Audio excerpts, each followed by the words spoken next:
The following is a block of instruction from Joe Dawson, aka Bruiser Industries, Precision Rifle 1 class. Now this is going over precision rifle setup.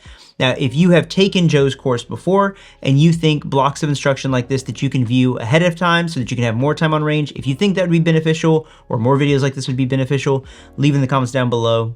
But without further ado, here is Bruiser. Why don't you guys bring it around, we'll talk through rifle setup. Rifle setup's one of those things that I think a lot of guys kind of rush through, or they prioritize in some wrong ways. There's also some information that has been put out there that is missing context.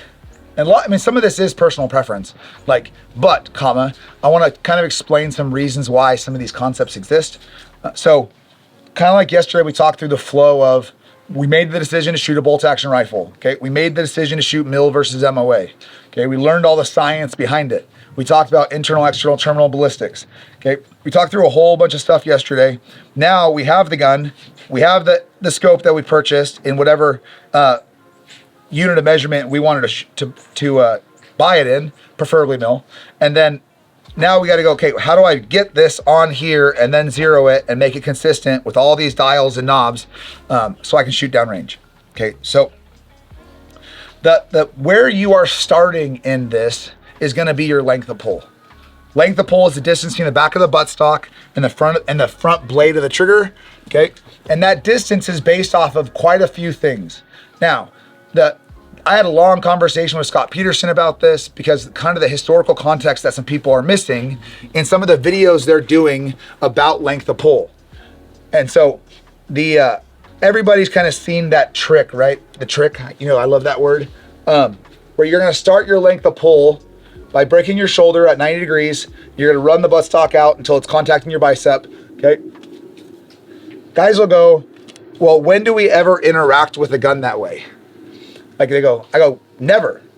It has nothing to do with how you interact with the gun. That has to do with the ratio of lower arm to upper arm, okay? So when we mount a gun, we're looking for some very specific things, both in our strong side arm placement and our weak side arm placement. So we're measuring that to get that ratio of where our trigger is going to fall and that bicep as a starting point. It is a starting point. You are going to fine tune it a bit depending on how you're going to be shooting the gun, what gear you're going to be wearing, etc. Okay, so as I mount this gun, we're looking for a couple things. That ratio is what we're trying to do is, if I take my arm, okay, as we change elevation in the back of the gun, we're going to change elevation by doing what? Raising and lowering our elbows. When we historically used to shoot stuff like the M16, the M14 in prone, and we shot that super canted shot, I've seen another video by somebody go, no, that was because we used to cant our body and that's why we had to do that 90 degrees. No, the 90 degrees is that basically if you compress your arm more than that, what does it do to all the veins and shit in your elbow? It makes it so you ever sleep like this, right? Too long, what happens to your hand? It goes to sleep, right? And you're like, and you're trying to all the tingling in your hand. And so what you're doing is you're trying to allow enough blood flow while still giving yourself enough of an angle that you can change elevation and get support. The other thing it's doing is it's kind of giving you a nice starting point for your wrist orientation. Okay, what you don't want a hyperextended wrist orientation, because what it starts to do is it starts to pull on all these ligaments and tendons in the bottom of your hand, which then plays into the tension that's put into your fingers and how your hand moves. Okay, and we use our hand for a lot of stuff on this, right? We pull a trigger, we manipulate the bolt, we do all of our controls on our scope with our hands, and so if I do this and I limit blood flow and I constrict all the ligaments and tendons in my hands, I am not setting myself up for success. So if guys go well, if I want blood flow and no restriction, I want this. And it's well, no, because then I lose the ability to change elevation and get support behind the gun, okay? And it also makes us so we have to pull our scope that much farther back to get proper eye relief. And so I start and I mount the gun. Okay, I started with that position. Okay, as I go to mount this, I'm kind of looking for that nice 90-degree bend in my elbow. Okay, I've got a nice neutral wrist. I really don't want to exceed about 45 degrees.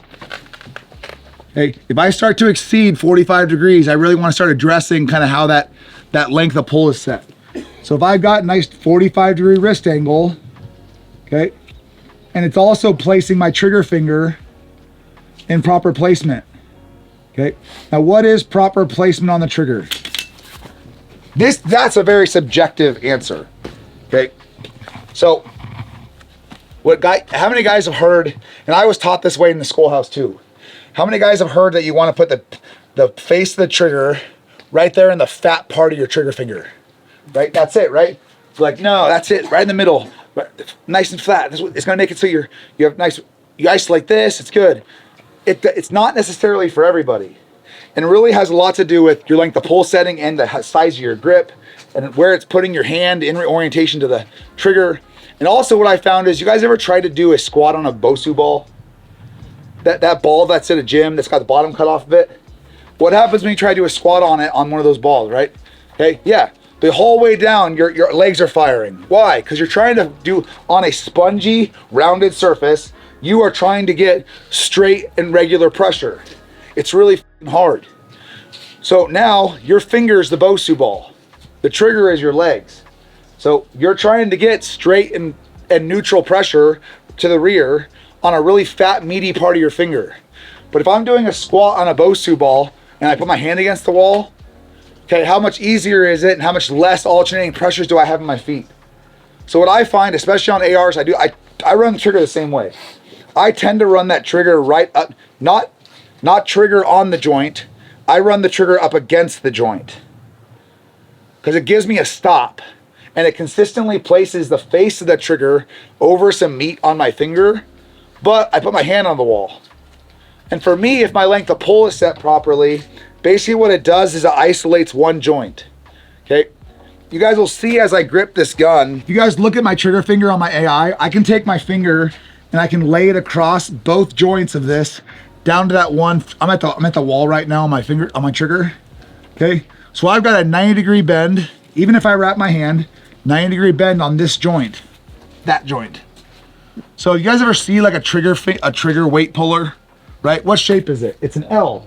Why? Because that's the easiest way to measure weight, trigger weight, and you're pulling straight into the rear. The more my trigger finger ends up like this and canted, you're gonna try to incorporate two joints. By incorporating two joints, you're gonna have that left to right lateral trigger input caused by the pressures. It's really hard to pull straight into the rear when I'm incorporating two joints. You're gonna end up pushing. Now, the other thing is, if I end up making my arms really fucking tight, what people have a tendency to do is then over grip.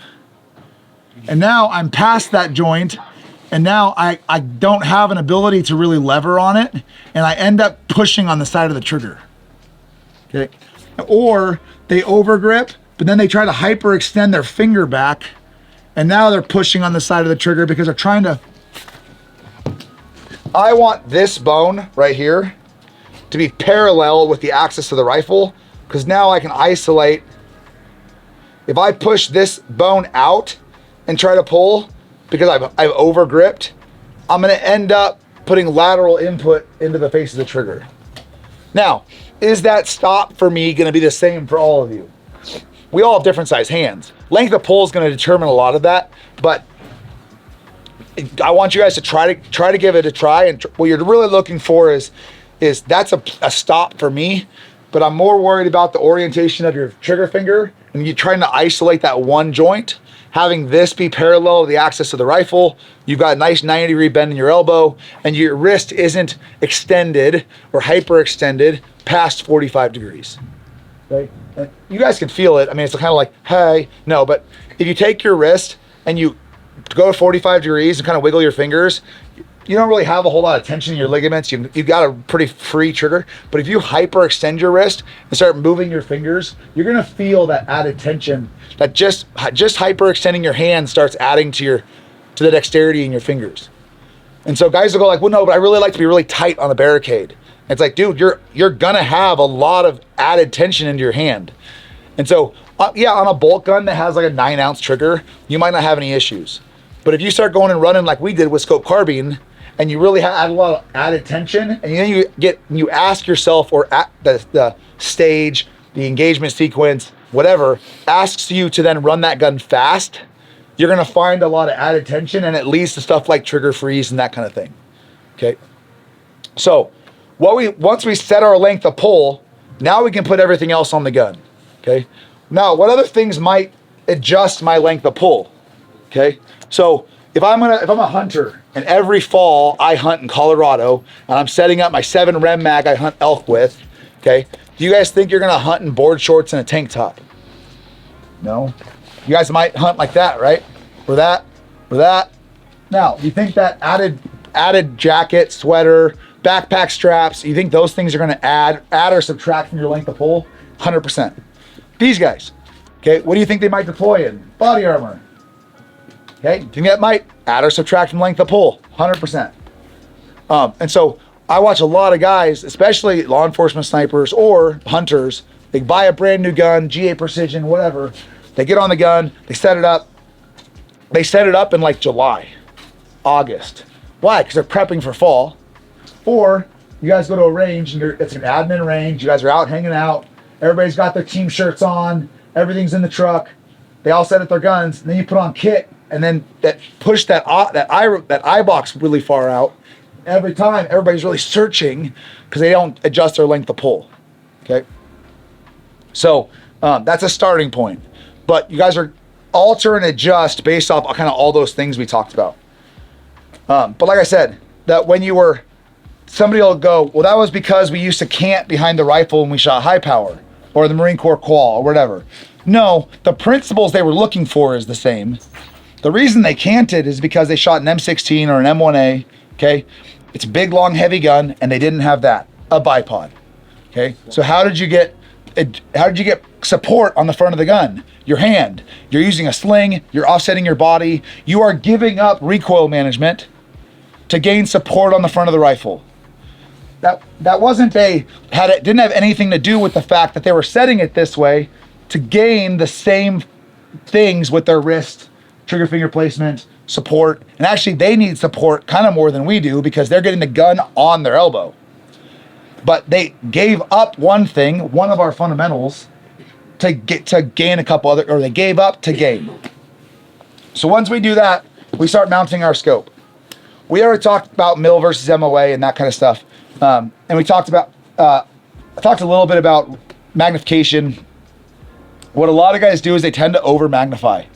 I see way more guys over magnify than under magnify, especially in PR1, because guys go buy a 20-inch 308, okay? And they go, okay, if a little bit of magnification is good, all of it's better. I'm gonna put a 6-36 on this. And they never shoot past 800 yards.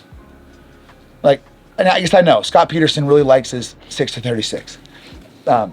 But what I watch is if guys have it, they wanna use it. It's kind of like all your ancillary bags, support bags, barricades and that kind of stuff. If you have them, they're like, I bought it, I'm gonna use it. And they wanna use it on every shot. So what happens is like, if I have a 7-35, they have it on 35 power all the time. The general rule of thumb is, and I kind of had my own little range that I used for each kind of caliber or what distances I was gonna shoot at.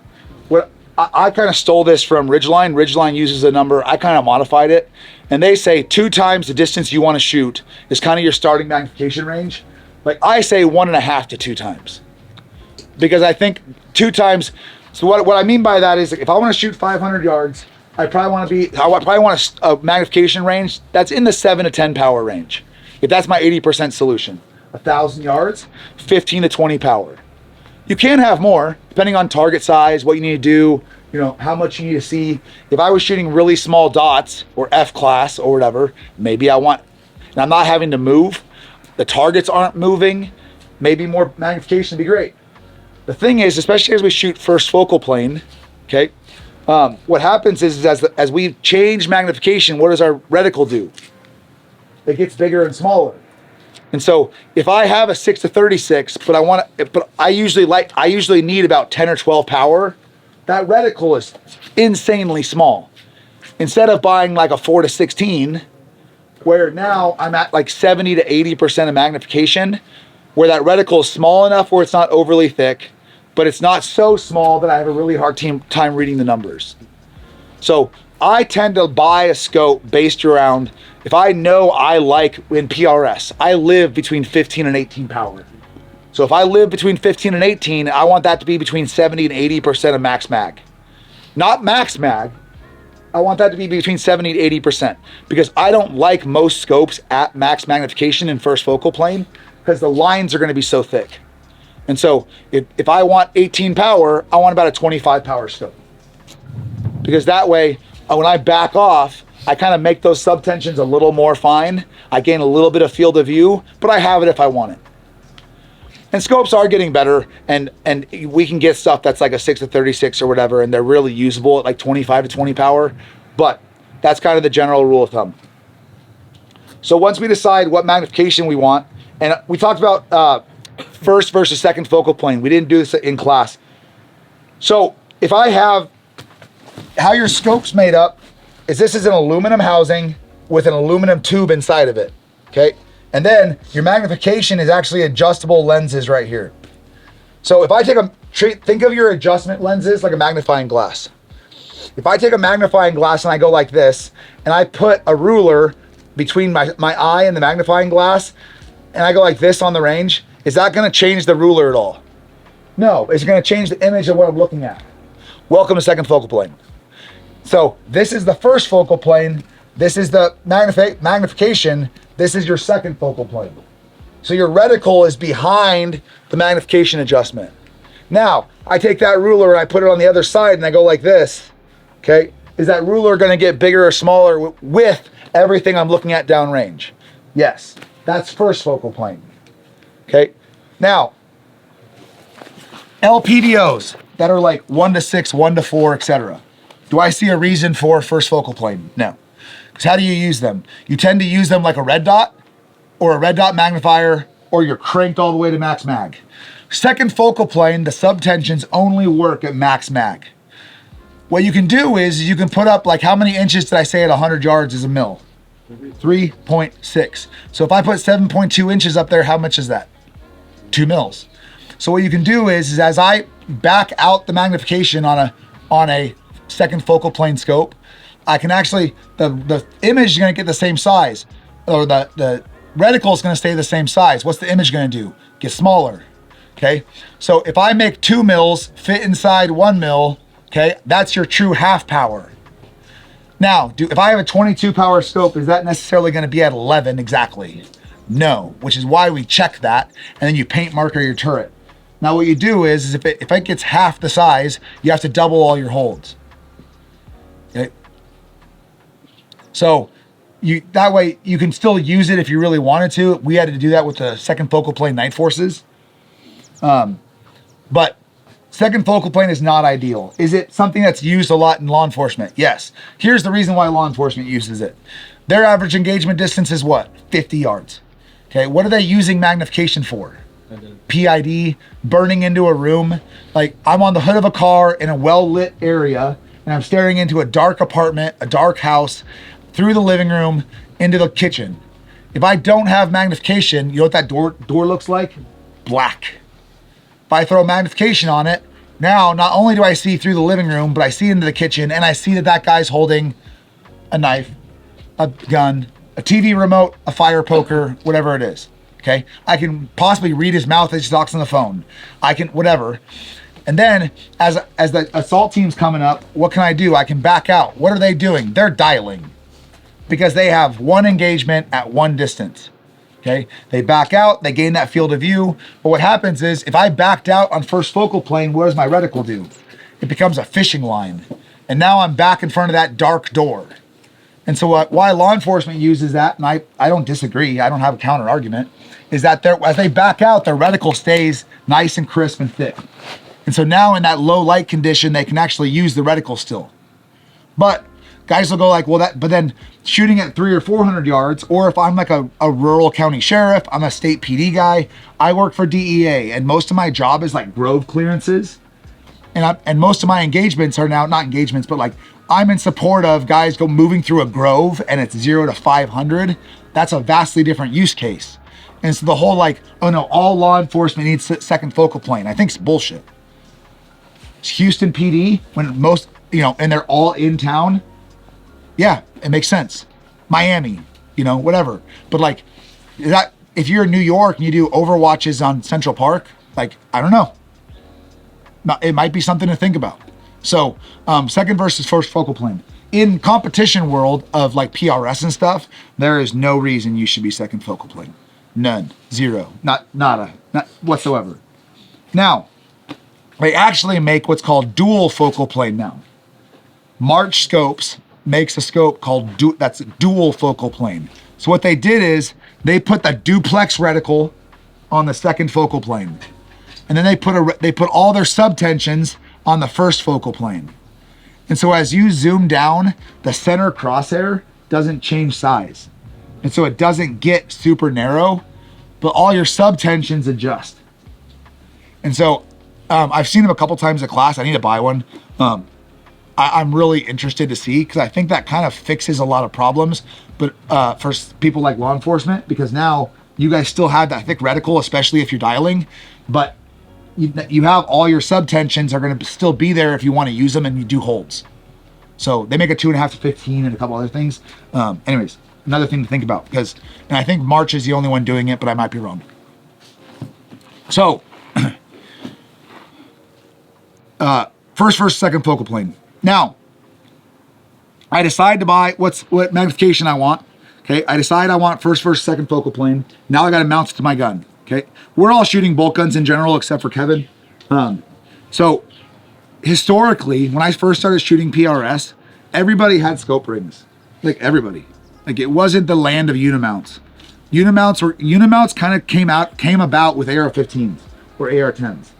And you won't see it necessarily on Kevin's gun, but on AR-15 with a smaller receiver, why these started getting made is you can see it on my AX, is basically with an AR-15 receiver, okay, if you move the scope where I would get proper eye relief with length of pull, what happens is you'll end up with the bell of the scope really close to the front of the receiver.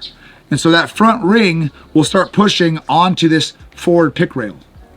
Okay, so what happens is even on mine, this is an AI, okay, you look at these two surfaces, they're not exactly in line.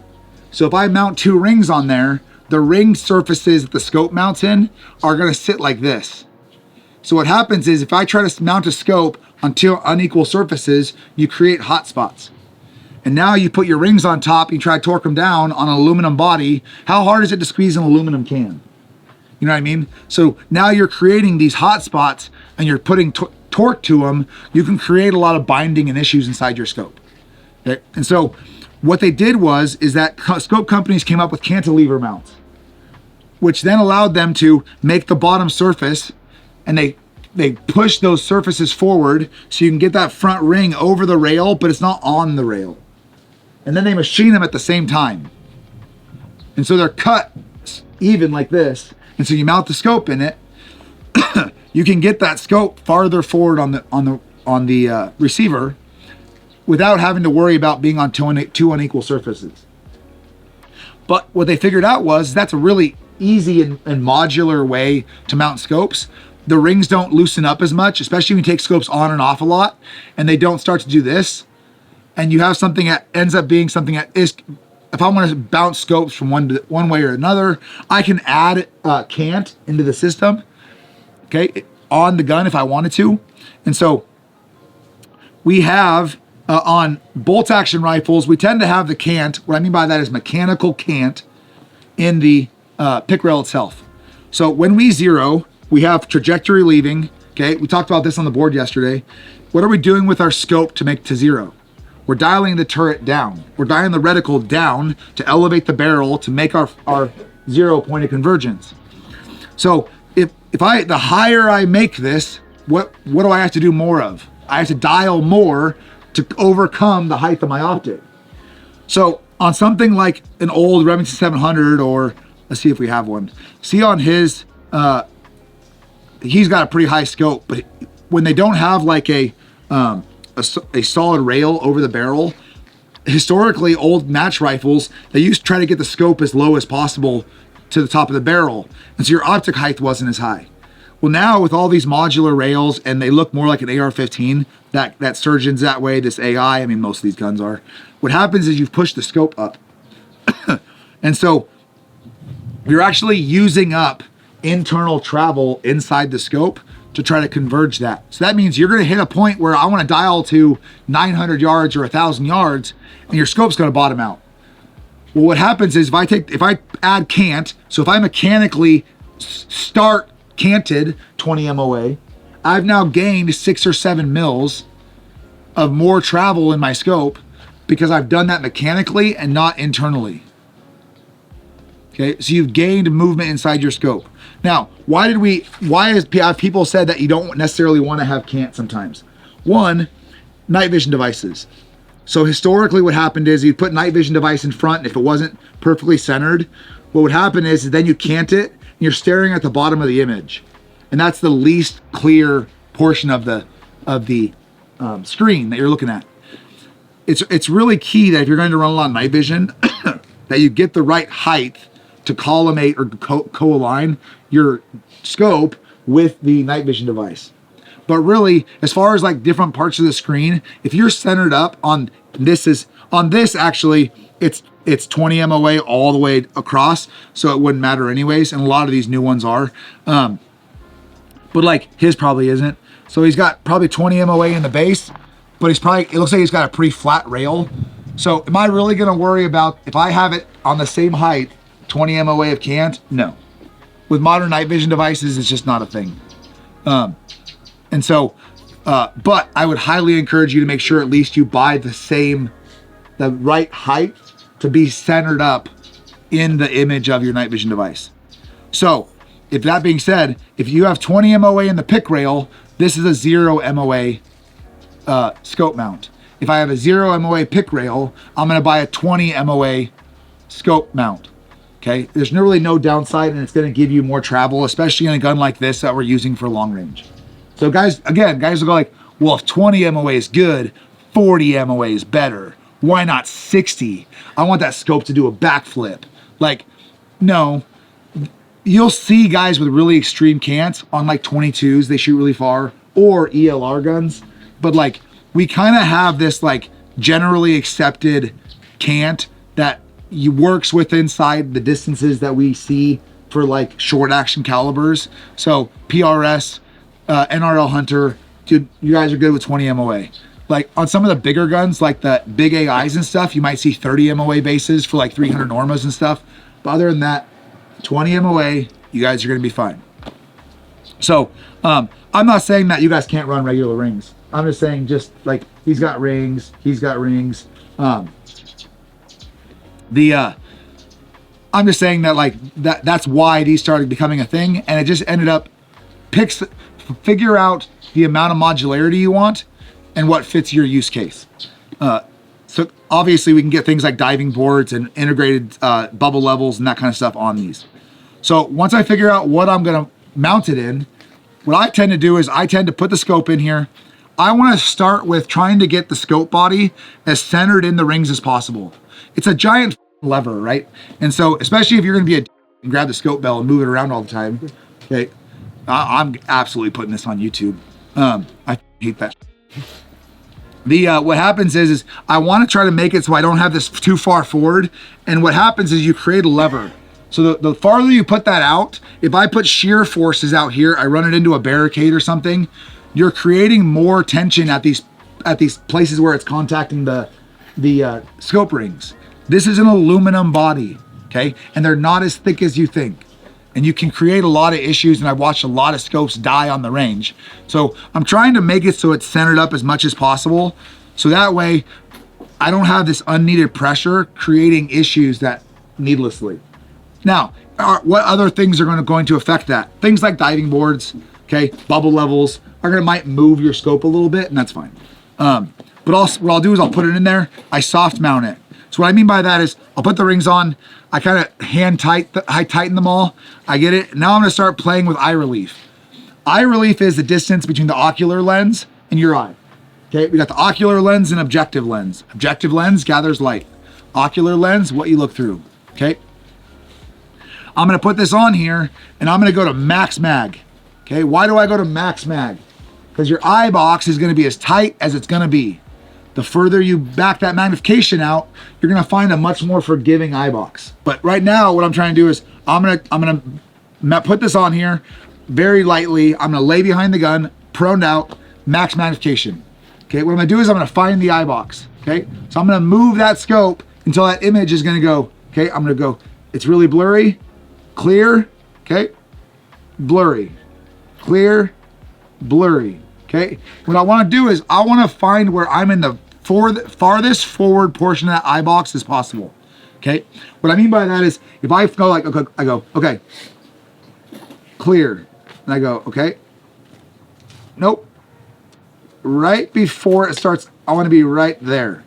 So I move my head forward, it does this. Why? Because as prone, okay, my spine's behind the gun, my neck's like this, my head's laying right here. I'm as far forward on the gun as I'm ever gonna be. Okay, the second I do anything out of prone, what's my head gonna do? Goes backwards. So what happens is guys lay prone, they're in the middle of the eye box or in the back, and they're like, yeah, bad. And they try to go shoot off this, or a tripod. And you watch guys mount a gun, this is what you see. Roll bolt, and they go like this. Every single time. They change barricade positions, they go. Because they're pushing themselves back into the eye box. So with a scope carbine, I almost have a tendency to make myself just outside the eye box, so I have to kind of pull my head back because I shoot scope carbines so little in prone comparatively to how much barricade work and stuff I do. And it doesn't make me super uncomfortable to pull my head back slightly when I'm prone. And that way I get a little more eye box and I don't have to fight as much off a tripod or standing off a barricade. Whereas in prone, I might give or with a precision rifle, you shoot a little bit more in prone. And so I'll make sure that I'm just inside that window, comfortable, but right at the edge, that if I push myself forward much, I'm gonna start losing that. I'm gonna start gaining that scope shadow on the outside of the scope. Once I find that, okay, what I have a tendency to do, everybody likes those like Badger True Levels and all those things you mount to a top of a desk. What you guys got to realize is that you got a bunch of tolerances at play here. Okay, one, this pick rail to the scope mount to the scope body. Okay, that inside the scope body is the top of the cap actually trued with the line that's inside of it. Okay, now most good scope companies, you should be pretty fucking close. They have, like Night Force and all these companies have checks. Like they mount them in a machine and they check it and they ship it out. Or they check 1 out of every 100 or 50 or whatever the QC check number is. But what you'll run into is guys will go and they spend all the time, right? They make sure that the one on the bench is level. They make sure that their bubble level's level, and they do it all up and they put on their gun and it's still off. Okay. The inner play you guys need to worry about is going to be the reticle, okay, to the surface of the earth, or your bubble. The rest of it's kind of ancillary to me. I don't spend all the time some people do to make sure that, like, because this pick rail and this pick rail might not be exact, like I remove that from my worry. Guys used to Cant rifles underneath their scope to get them a little bit of shoulder connection and shot just fine. Because what you're going to see is that what you're doing is you're creating you have your reticle, okay, and you have your barrel. If I cant it slightly, but you're still converging 2 points at 100 yards, you're going to have very minimal input caused by the cant of the rifle. Versus if I don't have the reticle, okay, that I've zeroed, and a bubble, and I cant that, what happens is now you're putting in a lateral and an elevation input. A 1 degree of cant at 1,000 yards can equal 10 inches of lateral deviation. If I'm shooting a 20-inch wide IPSC, I just lost half the target by canting the gun 1 degree. Okay, so bubble levels are really important. I have a bubble level on anything I have a scope on, LPVO or not. Every single one.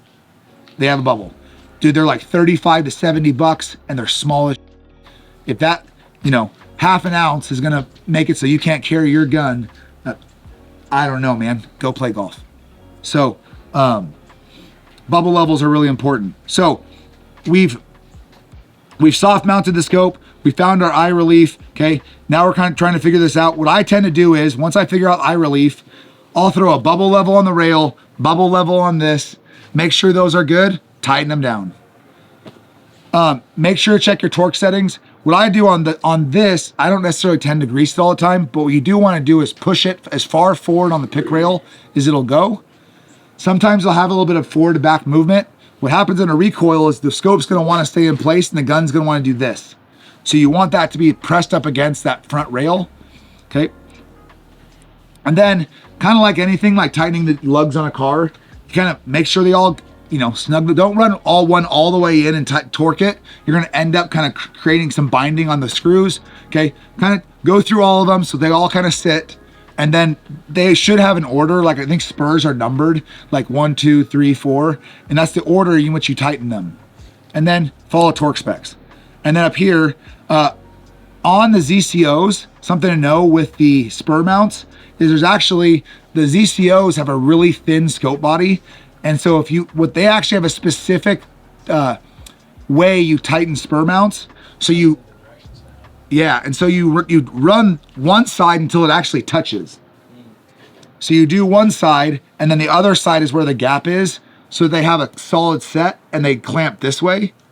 Whereas on like Night Forces, or you kind of want that equal spacing on either side. Some guys start doing it with like playing cards and trying to get it exact. Dude, as long as one side's not touching, you're good, okay? Go look, you're like, I got space, I got space, tighten it, okay? Same thing, star pattern it, make sure you don't just run one, like these 3 are completely loose and you run that one all the way in. Then I start worrying about the bubble. So we've set our eye relief, okay? We've mounted our scope. We decided we wanted a 1-piece or 2-piece mount. We want 20 MOA versus 0 MOA, okay? Now we're worried about the bubble. There's 3 different types of bubbles. There's pick rail mounted, mount mounted, or scope mounted, okay? And actually this thing has 2. And what's funny is, if I bubble up this one right here in the mount, actually this one's pretty close now. I have another one that the spur and this, just because of the scope body itself, like it's plumbed. This one's different than this one. Just because the scope body has, whether it's how this tightens onto the threads inside the index, like, or whatever, like it's just slightly off if I was to put like a, but this is plumbed to that. Hang a plumb bob, okay? Then what you're gonna do is I'm gonna take this and I'm just gonna back out magnification, and so you can lay that line and focus on that plumb bob, 25 yards, whatever. As long as you can see it, you're good. And then this one, I like adjustable levels. Okay, if it's on the mount like the Reptilia and it's not adjustable, what you have to do is you have to leave all the rings loose, and then you have to bubble up the bubble and then turn the scope until it's plumb on the plumb bob, and then tighten your rings down. I like it where I can tighten all my rings down, gun set up. And now I can make my adjustments on the Allen keys or whatever, get that centered up, make sure it's good, and then just tighten down the bubble level itself. Just be aware, like on the ones that have like the one screw, you tighten that screw down, you're gonna watch that bubble level sometimes go, brrrt, and you end up that game where you're like loosen, kind of go past, so it tightens itself into place. I mean, if you got a woo saw at moments, so you don't throw your gun out a window, you know, you do you. So we've got all that set, bubble level set. Now, the next important thing on the scope is gonna be your ocular focus. Okay? We've got the ocular adjustment and we got parallax, okay? So we have ocular lens, ocular adjustment, okay? With magnification, parallax adjustment, elevation turret, windage turret. So the ocular adjustment on a Night Force is gonna be this ring right here, and then you loosen that and that whole eyepiece is gonna turn. It's actually my least favorite feature of a Night Force. On all the other ones you guys are gonna see, actually ZCO has it in the back, but it locks. Leupold, Vortex, they just have a ring that's at the back that turns, and then you just put the scope cap over it. That kind of locks it. How we set ocular adjustment, okay, what we're gonna do is we're gonna wanna adjust it to infinity, and stare at a blank wall, okay? And what we're gonna do is you're gonna adjust your ocular focus until you wanna see those subtensions and those lines get as crisp as possible, okay? What I tend to do is I don't do it at max mag, because what I wanna do is I wanna make those adjustments a little more fine, so it forces my eye to really focus and see the crispness of it. Because when they're really thick, it's really hard to tell if the lines are really that crisp. But when you make it a little more fine, you go to like 70 or 80 power, and you're looking at those like 0.1 or 0.2 subtensions in your scope, you're gonna be able to really see. And for some of the young eyes, what I really recommend is you go like, you find where it gets blurry, you find where it gets clear, find where it gets blurry, adjust to the middle and stop. Like, because what you're doing is your eye is gonna outrun, and it's gonna make everything look clear, and you're gonna like, I don't know. Like, I can move this thing an inch either way and it looks clear to me. And so they say to do it fairly quickly. Us old guys where our eyes slow down, like, dude, you're gonna be like, oh, no, that's blurry. Oh, that's blurry. Okay, cool, I'm right in the right spot. Because your eye's just not fast enough to adjust as you're making the adjustments. Then I move to 100 yards. Okay, I'm gonna go to 100 yards. Now what I wanna do is, that was set at infinity. At 100 yards, I'm gonna bring the reticle and the image same plane. Okay, so I wanna set this, I'm gonna stare at the reticle, I'm gonna adjust my parallax until that image is nice and crisp. Okay, what you're doing now is we're setting our prescription for the reticle, and now I'm gonna fine tune it. And what I'm gonna do is I'm gonna bag the back of the gun up, I'm gonna find a really fine, refined aiming point, okay? And I'm gonna bag the gun up, and I'm gonna pull my head slightly off the stock, and I'm gonna go like this. And watch if that reticle moves. Because if that reticle moves, you think that's gonna have input depending on how I mount the gun. Yes, that's a visual representation of parallax, okay? And so now what I'm gonna do is I'm gonna make those fine-tuned adjustments until you take all of that movement out. You should be able to wobble your head, that reticle stays right in place. Now, some awareness stuff on LPVOs, okay? LPVOs, it's slightly changed. And this is a subjective thing depending on where you come from when you go to an LPVO, because Scott and I see it the same way. But some guys who are red dot shooters who kind of then went to long range kind of do it differently. And so you can try both. What some guys will do with LPVOs is, what do you lose on an LPVO? Parallax adjustment. So what is your only adjustment? Ocular. So do you guys think your reticle and the image is going to be on the same plane at all times? No. You are giving up. You are going to have to, at different distances, adjust your eye, like going like we used to shoot pistols, like front sight, target, front sight. Like, you're going to have to do that with a scope. And that's why guys who shoot LPVOs tend to get more eye strain than they do with big scopes. And if you don't adjust your parallax on a big scope, you're gonna get a bunch of eye strain, okay? And so the way some guys will do it is, and I start this way and then I fine tune. If I'm moving to an LPVO, that's what I'm choosing to put on a gun, the choice I'm making is I'm gaining the ability to shoot long range, right? I'm gaining the use of the reticle. I'm not buying that for its 1 power performance necessarily. I've decided that my 60% solution is to shoot red dot, but my 40% solution, that capability I'm picking up, is that reticle. Now, red dots. Do we shoot red dots? Can we shoot red dots occluded? What I mean by is, you guys have seen that, guys do it with pistols. They put the pasty over the top of it, okay? And guys will shoot competitions that way. Right? Why? Because you're gonna shoot both eyes open, okay? It makes it so you don't stare at the dot, and you should be staring at the image, and you're placing the red dot over where you want the bullet to go.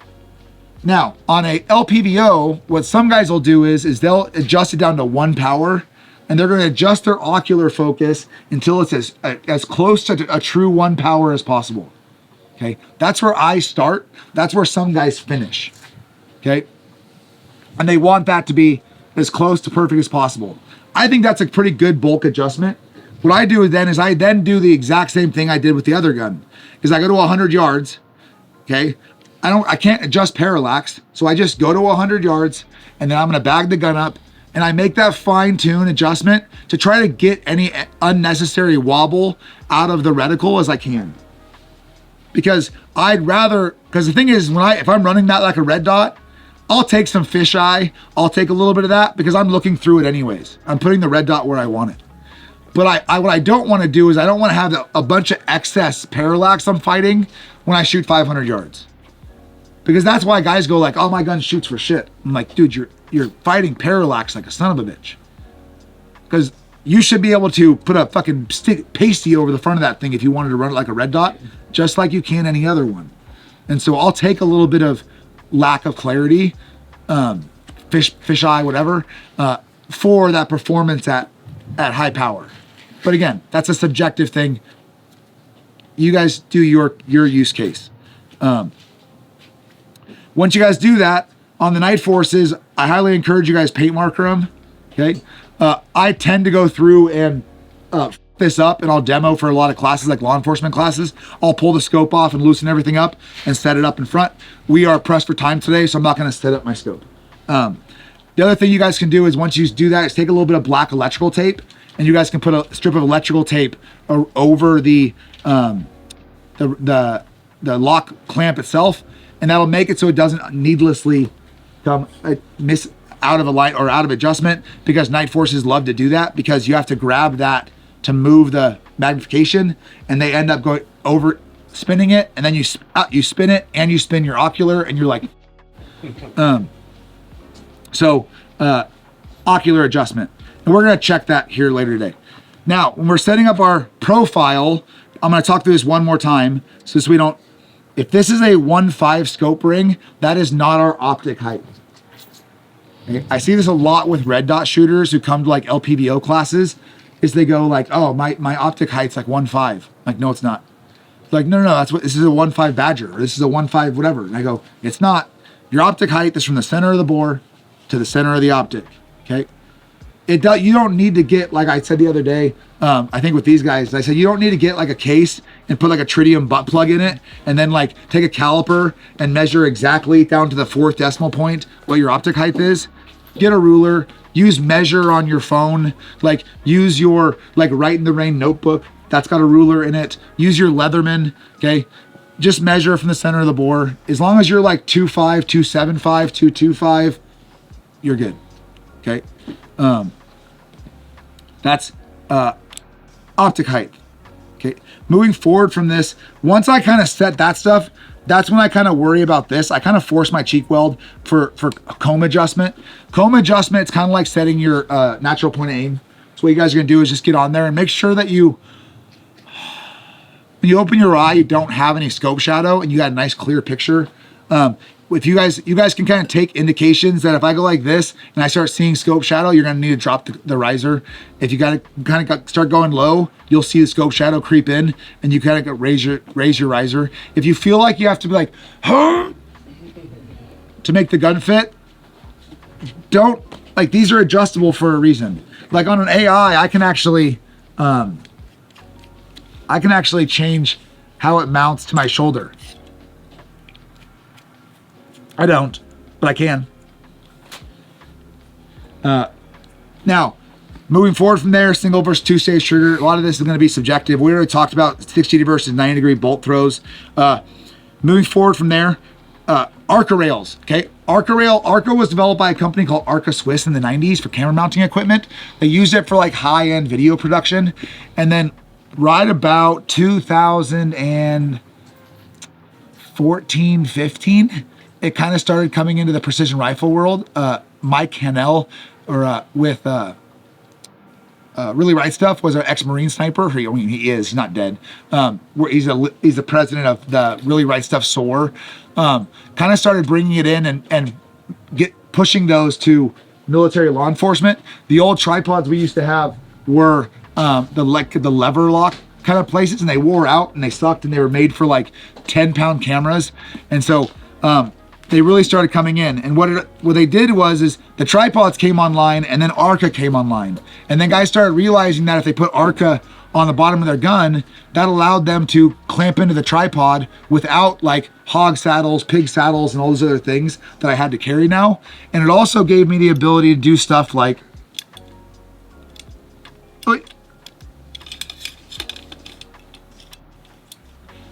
move my bipod rather quickly. And and then for a while, it kind of stayed like this, which is the Arca rail has no Arca lock on it. This is a factory built-in, which is another reason why not integrated Arca, when especially early in Arca's development, can be a thing. Arca rail, what they did is they first started, they were all smooth. And so the complaint was is they would slide. And then what happened is they came up with what's called Arca lock. And if you look at the bottom of my bipod. Yep. You guys see right here, there's a little like circle. And as I close this, that thing protrudes. And what that does is that as I lock this, it locks into that Arca lock. And like they have Ridgeline rifles that have built-in Arca lock, and they have Arca lock along the entire bottom. All the Sawtooth, Area 419, Annex Defense, all the new Arca rails all have that. And so the guys would be like, well, I don't like it. I want to do pick rail because pick rail doesn't slide. Well, Arca doesn't either now. And then the other argument is guys go like, well, pick rail, I just like pick rail. It's more consistent. It's smaller. I don't argue that it's smaller. I argue that buy for the use you want. I like Arca. Arca's an 1.5-inch dovetail with 45-degree chamfers. There's a spec, right? Now, it doesn't mean that you're not gonna have to adjust your tripod every single time you put a different Arca attachment in it. But I actually like the thick bottom because it helps me on stuff like bags, especially on barricades and stuff. The wider bottom ends up being a bigger contact patch on things like barricades, platforms, and so it helps in a lot of other ways too. Enclosed forends or night vision bridges. Okay, so obviously, this is an AI-AX in a 20-inch. I have my teaching gun here moving forward. Once I get home, is going to be an AI ATXC. But guys will always ask me, because on all of my KMWs or old stocks, I have night vision bridges. And they go, do you run night vision on everything? And I go, not necessarily. And they go, why do you put night vision bridges on them? Okay, why do we free float handguards on ARs? So you don't touch the barrel. So you don't touch the barrel. Okay, now what happens when you throw a regular stocked rifle on a barricade without anything on the barrel, but somehow we think we can grab the barrel and put pressure on it? Do you think that's going to cause a shift? It does. MDT actually did a really good video on YouTube where they shot and they put pressure on the top of the barrel of a regular thing, and they walked the rounds off an 8x11 sheet of paper at 100 yards. So I put night vision bridges on things so that I can put my hand on something and I'm not touching the barrel, so I can put downward pressure on the front of the rifle. Otherwise, you have to like run your thumb along the side to kind of try to get downward pressure. It's just something that I started doing for the competition aspect. If I'm doing a hunting rifle, like, more power to you. NRL hunter, trying to keep the weight down, awesome. Like, or buy one that's 3D printed or something. I don't know. Use something that's cheap and plastic, and that way, that actually might be a good product idea, companies. So what people do with weights is that weights on a rifle ends up being like, where's my balance point on this gun, right? Now, I'm not saying it's here. I'm saying, where do you want the balance point on the gun? If I'm going to balance on a barricade, right? We guys haven't got the class yet, but we start talking about all the principles of trying to get support, how much of the weight we want to support on the back of the gun, etc. Where's the heaviest part of the gun? Okay, so it ends up being that the rifle is really back heavy. And so what they do is they start adding weights up here to even up the balance point. And so that way, when they start throwing their rifle on bags and stuff for competitions, the gun just wants to sit and it doesn't end up being so back heavy. And so there isn't like a exact spot that's the same for every gun, because it depends on what your suppressor, your muzzle device, your brake, how your gun's gonna balance, and what bag you're putting it on. And so like this gun, I could make it so I can put it right here, or I could make it my balance points right here depending on how I put the weights.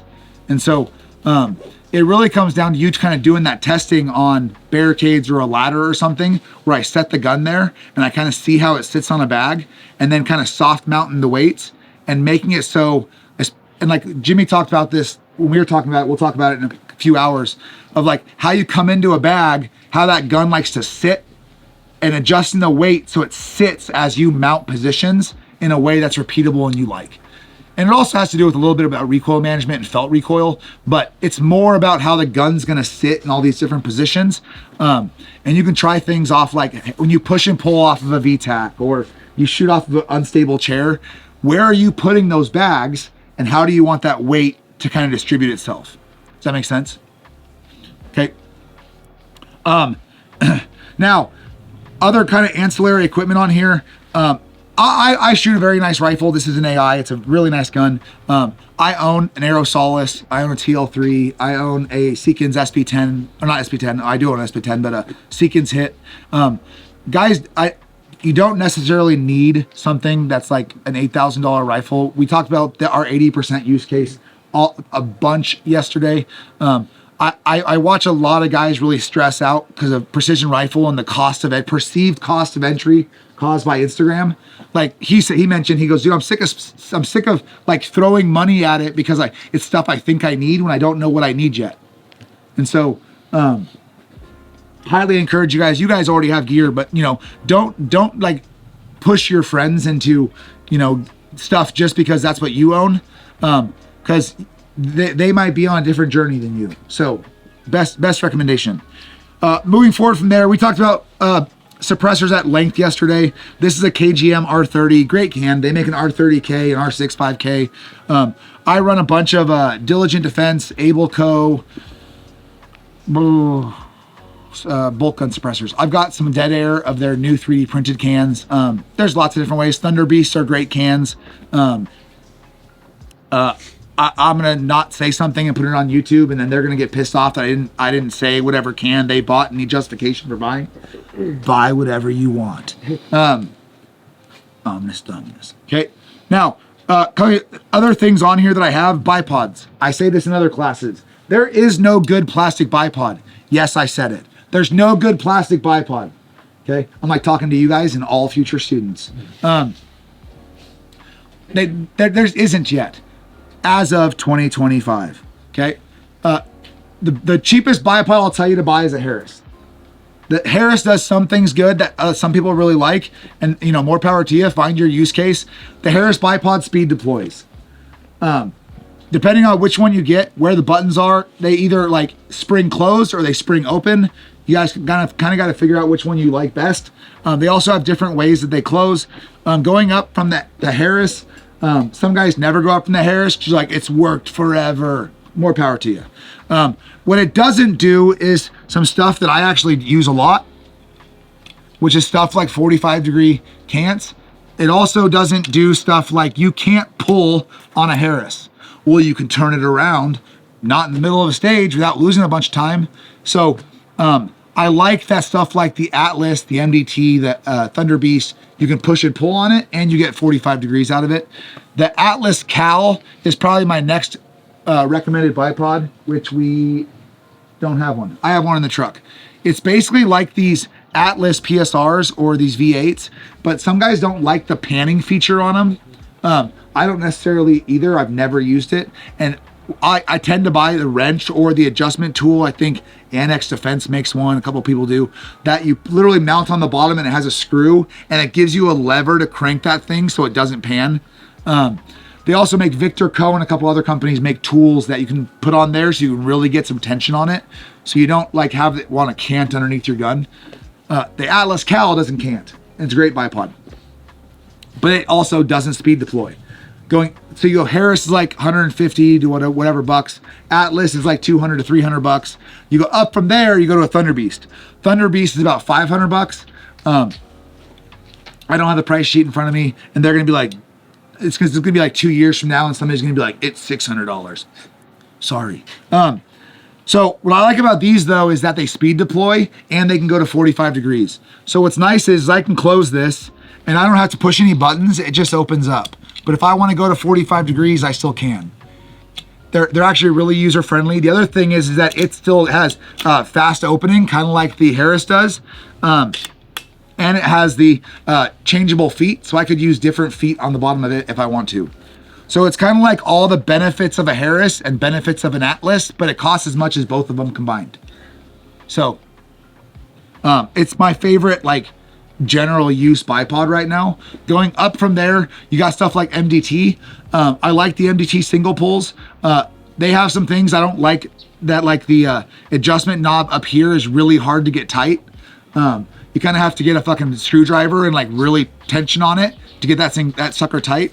But super fast to deploy, and they make things called a double and a triple pull. So if you look at that bipod, it's got one button underneath the underneath that pivot point, and what you do is you pull on that, and then to close it, you grab it and close it. On the double and triple pull, there's going to be 3 of those or 2 of those, and it makes it so the bipod, for a length difference of this much per leg section, a difference of this much per leg section, you get a significantly longer adjustment. Stab it, motherfucker, with this. So this bipod is this much longer than a single pull.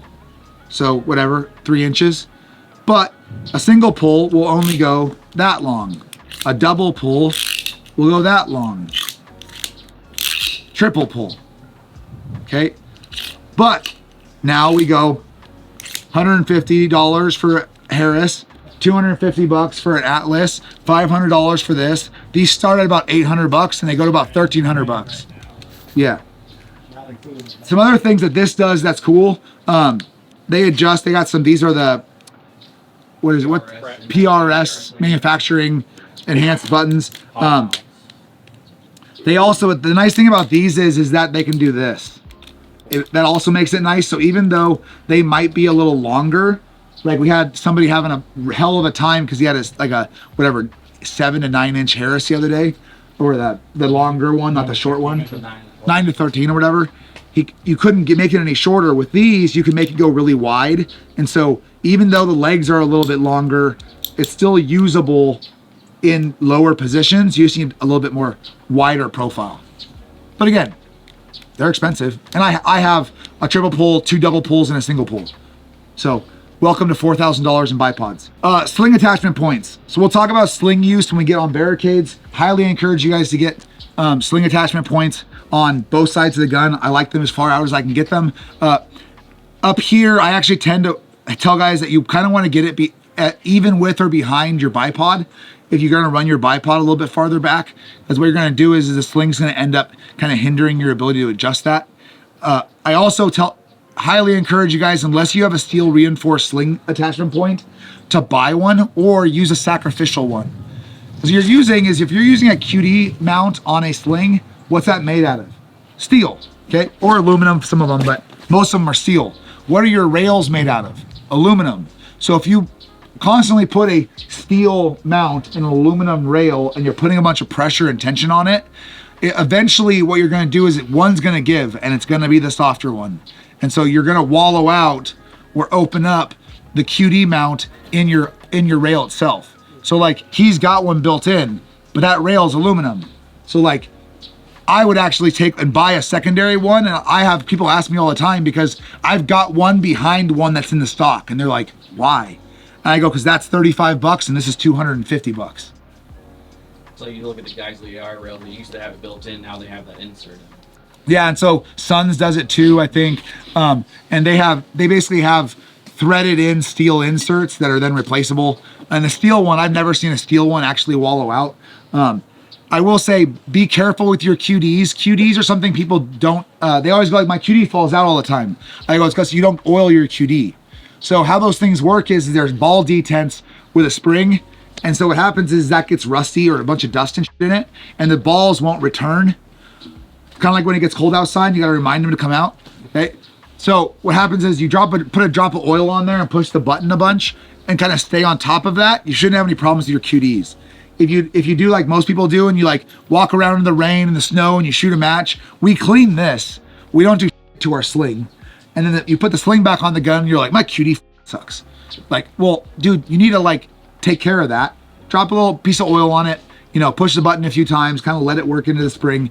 Your sling will last a lot longer. Some guys have a lot of problems with them, and 90% of the time, it's because they never took care of their QDs. Like I really I haven't had a bunch of problems with QDs, and I've used them for a long time. Like unless I was doing like helo work or something, I mean, then I would just zip tie my QD to my gun, and that way I had kind of that redundant thing to lock it in there. And if I really needed to move it or something, I could just break the zip tie. But yeah, I mean, there's nothing wrong with that. I mean, if you want to run some of those loop things, you guys will see some things I do with slings that kind of just require you to be able to manipulate them when we do the barricade class later, or when you come to a class. Any questions on anything that goes on the gun? Yeah. Oh, go ahead. I was curious, on your bipod, other than steering, do you keep it at the end, or No, my bipod. If Jimmy and I shot this gun, my bipod's going to be farther out than Jimmy's. And so as we're going to talk about this in a sec with shooter fundamentals, and this kind of leads into that. But I'm going to give you guys a quick 5, and that way Jimmy can put his camera away. The bipod is going to be your primary elevation adjustment, and your bag's going to be your secondary elevation adjustment. So I want this where I can access it without having to like pull the gun back completely to me and then push it back out. So I have longer arms obviously than he does. So I can keep mine fairly far out there, and I can make a minor adjustment and pull it. But that's why you might, like, guys always go like, well, he has his farther back. Yes, I know. We're different length people, right? And so I can keep mine, and this isn't like, some of your guys' rails might be longer than mine. Like the ATX is a super long rail. This isn't that bad. But you guys will see. If you want to make bulk adjustments on this, as we start talking about shooter fundamentals and we start talking about bag use, I don't want to be squeezing the crap out of my bag. Is there any other equipment questions that I can answer? Yeah, Arca Rails. Do you recommend the Arca Rail versus the Picatinny? Because I would Picatinny on mine. I think it clicks now as I get to shoot at. I would assume I might get. I've never done a barricade before, so I'm assuming that. So that's a very subjective thing. Okay.